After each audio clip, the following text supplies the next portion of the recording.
Welcome back to Joe Stunner Boxing. Um, as you know, Canelo is looking for an opponent for his usual Cinco de Mayo gig. Um, I think it's going to be on the 4th, which is the eve of Cinco de Mayo, 4th of May, that is. And to be honest with you, you've got to think about Canelo and his PBC contract, because if reports are to be believed, he signed that contract with a view to having $35 million per fight from PBC. Now, PBC lost that Showtime contract. Showtime bailed out of boxing. PBC have now got this sort of Amazon Prime thing going on. I don't imagine that the amount of money Amazon Prime are putting on the table is going to cover $35 million per fight for Canelo, who still has 2 fights left on his contract. So that's a minimum of $70 million. But let's ask a question, and that is that who would you put in the opposing corner that financially would make sense? Because Jermall Charlo, he was mentioned, and then he denied anything being finalised, and now it seems he's out, or possibly he's not out. Maybe he'll come back in. But you ain't making money back on you ain't making enough money to pay Canelo $35 million and then make a profit after that. Not with Jermall Charlo in the opposite corner, who's fought once in every, whatever it is. He's fought once in the last his non-title 10-rounder in the last 28 months or whatever it is. He hasn't made a defence of his title for 28 months. God knows how he's still got that title. But it's not going to happen, Now, who is there? Who can we put in the other corner that will give PBC and Amazon Prime a chance of making back money, or shall we say, well, let's say breaking even, never mind making a profit, if Canelo's going to get his 35 mil? Who can we put in the opposing corner?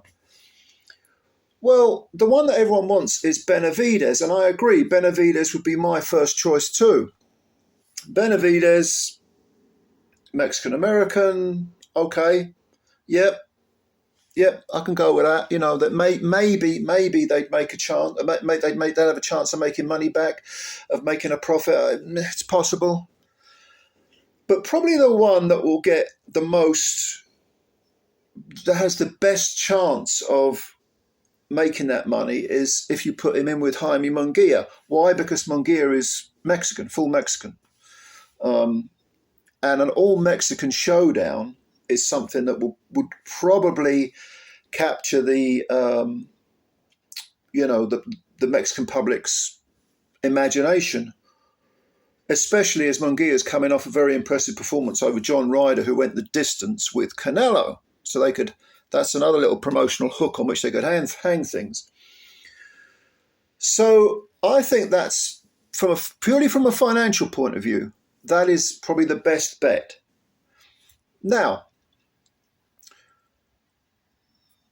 Munguia, would he have a chance against Canelo? I would say yes, although I'd make Canelo a definite favourite, no question about it. Don't forget, Canelo is, 33 now? Munguia, I think, is 26, something like that. Not that old. And I think that's a pretty attractive fight that could be sold. I just don't really feel that there's anyone else you could choose. Even as I'm doing this video right now, I'm thinking about other possibilities. A rematch with Bivol, would that sell? Yeah, maybe. Revenge for Canelo, maybe that's the hook on which you could hang it all. But that would have to be at 175, wouldn't it? Even though Bivol has said, I'll come down to 168. Okay, maybe. There's no way Canelo would jump up to fight Beterbiev. Someone who's as brilliant as David Morrell, I'm very, very high on David Morrell. I'm absolutely convinced he'll be the last man standing at 168 when all the dust settles. But he doesn't sell tickets, at least not yet. You couldn't put him in the opposing corner for Canelo's Cinco de Mayo date and hope to make anywhere near the 35 mil that Canelo alone will have to be paid. There's also the question about having to impress Amazon Prime. This is their first bill, the first major bill, the first pay-per-view, they're going to want to see some numbers, some serious numbers. They're going to want to see a brilliant fight. They're going to want to see something that makes them go, do you know what? I like this boxing game. Yeah, this is good. We can make some serious money here long term. So yeah, let's invest a bit more. Let's invest a bit more. Because don't forget, the amount of dates that PBC have got with Prime is nowhere near as much as they had on Showtime. And that includes the pay-per-view dates. So this is all, you know, dipping the toes in the water for Amazon Prime. But it's a difficult one. It's a difficult one. Yeah. I don't see anyone at middleweight. I don't really see anyone we haven't mentioned at super middle. It's got to be Benavidez or Munguia as far as I'm concerned, for them to have any hope of. I mean, even if they lost money, if it was a fantastic fight, which I think Benavidez and Canelo may well be, or Munguia and Canelo would be action-packed, yeah, no problem. I think even if they lost money on this fight, they could at least say, well, that was a great fight, and you know, it raises Canelo's stock, or it raises, maybe even if Munguia or Benavidez lost, if they put up a fantastic fight, could be a rematch, you know, there's something, they've got to get some sort of momentum going. And it's difficult to see the options out there for Canelo. In terms of, again, I mean, this video is about the financial side of things, not who we'd like to see him in with. Because I'll be clear about this. I want to see him in with Benavidez. Failing that, okay, Munguia, but preferably Benavidez. You know what I mean? And I am a little surprised that Canelo hasn't gone after Bivol in a rematch. Bivol's tied up with Beterbiev, we know that, but he's got a win over you. Aren't you going to go after him and say, well, initially we thought that's what was going to happen, but then Bivol got sidetracked. Maybe if Bivol was to beat Beterbiev, Canelo would say, okay, I'll fight you for all those belts at 175 again. If Beterbiev beats Bivol, I don't think you'll see Canelo wanting to go after Beterbiev, although Beterbiev is 40 and Canelo might think, okay, maybe he's getting aged out. Didn't look like it in his last couple of performances, though, did it? Certainly not his last one against Callum Smith. But what do you think? What's your view? Leave your comments below, of course. I want to hear your opinions on this. Who do you think, from a financial point of view, Canelo should fight on the eve of Cinco de Mayo? Bear that in mind.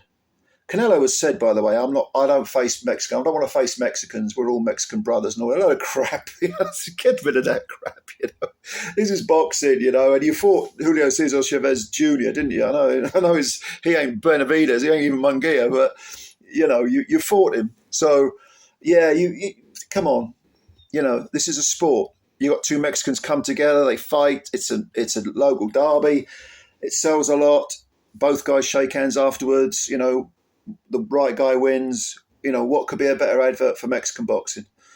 So he needs to get that idea out of his head. But let me know what you think. Comments below as usual. And please subscribe to the channel if you're new and hit the like button. I'd appreciate that too. And I'll catch you later. Take care. Bye for now.